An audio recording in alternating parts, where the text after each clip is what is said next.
बिस्मिल्लाहिर्रहमानिर्रहीम। अस्सलाम वालेकुम डियर स्टूडेंट्स। आज का क्लास है गंदम की फसल को कीड़ों और बीमारियों से बचाने के तरीके।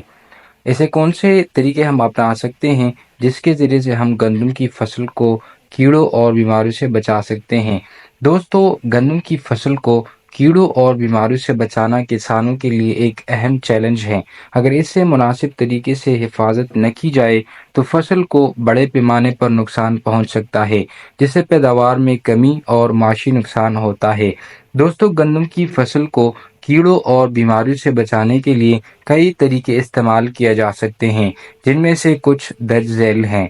दोस्तों, पहला तरीका है फसल की गर्दिश। गंदम की फसल को मुसलसल एक ही खेत में न बोना चाहिए, क्योंकि इससे मिट्टी में कीड़ों और बीमारियों के जरासीम जमा हो जाते हैं। फसल की गर्दिश से मिट्टी में मौजूद कीड़ों और बीमारियों के जरासीमों की तादाद कम हो जाती है और इससे फसल की नुकसान पहुंचने का ख़तरा भी कम हो जाता है। दोस्तों, जो दूसरा तरीका है वो है सेहतमंद बीज का इस्तेमाल।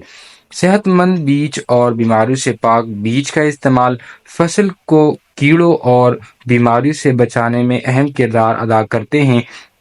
दोस्तों, तीसरा जो तरीका है वो है मुनासिब वक्त पर बुआई। गंदम की फसल को मुनासिब वक्त पर बोना चाहिए ताकि उसे कीड़ों और बीमारियों से बचाया जा सके।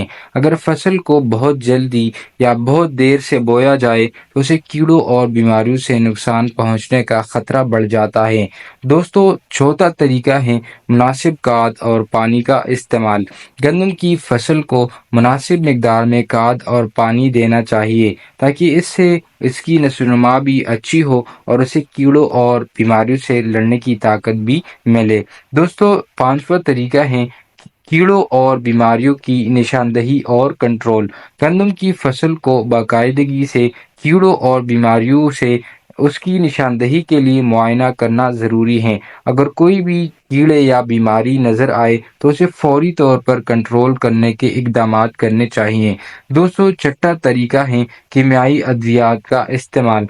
अगर कीड़ों और बीमारियों का कंट्रोल दीगर तरीकों से मुमकिन न हो तो फिर कीमियाई अद्वियात का इस्तेमाल किया जा सकता है। ताहम कीमियाई अद्वियात का इस्तेमाल एहतियात से करना चाहिए, क्योंकि इससे माहौल और इंसानी सेहत को नुकसान पहुंचने का खतरा होता है। दोस्तों, सातवां तरीका है जदीद टेक्नोलॉजी का इस्तेमाल।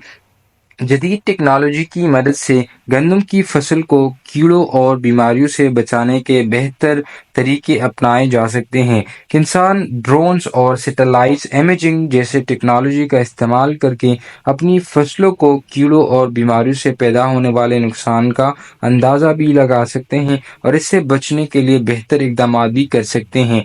तो ये था दोस्तों, गंदम की फसल को कीड़ों से हम जो बचाने के जो इक़दामात कर सकते थे। अगर हम इन बातों पर अमल करें तो हम अपनी फसलों को और ख़ासकर गंदम को बीमारियों से बचा सकते हैं।